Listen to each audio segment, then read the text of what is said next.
তো বলো বন্ধুরা, তোমরা সবাই কেমন আছো? আমরা অনেক দিন পর আবার পাকুড়তলা মাঠে চলে এসেছি খেলতে। তো তোমরা দেখতে থাকো, খেলা শুরু হয়ে গিয়েছে। তো আমরা ফার্স্টে ফিল্ডিং, আর সাইডে দেবীচরণ ফিল্ডিং দাঁড়িয়েছে। দেখো মাটি উঠাচ্ছে, খেয়ে কোনো কাজ নাই, দেখতেই পাচ্ছ। আর কি বলছে না বলছে নিজেও জানে না, পাগলের মতো বকতে আছে। তো আমরা খেলার দিকে ফিরে আসবো, দেখতে থাকো। তো দেবীচরণ এবার বল করতে চলে এসছে, সামনে সোমনাথ দা, দেখা যাক কি হয়, দেবীচরণ আউট নিতে পারে কিনা। দেবীচরণ আউট করে দিয়েছে সোমনাথ দাকে এবং খুব খুশি হয়েছে, দেখতেই পাচ্ছ।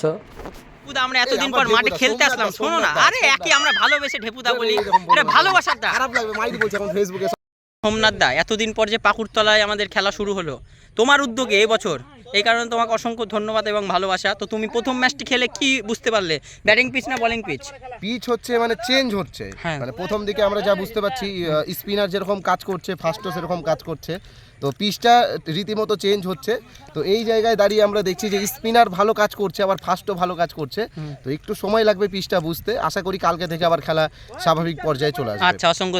আমরা সৈনিক কাকার কাছে চলে আসবো, যে 35 বছর বয়সেও মাঠে আসছে, 35 বছর বয়সেও মাঠে আসছে সৈনিক কাকা। কি বলতে চাও? এত বয়স, বুড়া হয়ে গেল, প্রায় চুলদারি পেকে গেল, কি বলতে চাও? এতদিন পর আসছো, খেলা কিরকম হচ্ছে কাকা?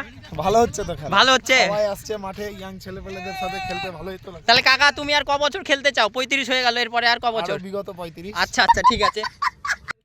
তো বন্ধুরা, অনেক হাসি ঠাট্টা মজার পরে আমরা খেলা স্টার্ট করে দিয়েছিলাম। তো যদি তোমাদের ভিডিওটা ভালো লাগে, লাইক কমেন্ট শেয়ার অবশ্যই করে দিও বন্ধুরা। আর পরবর্তী ভিডিওর জন্য সবাই রেডি থেকো।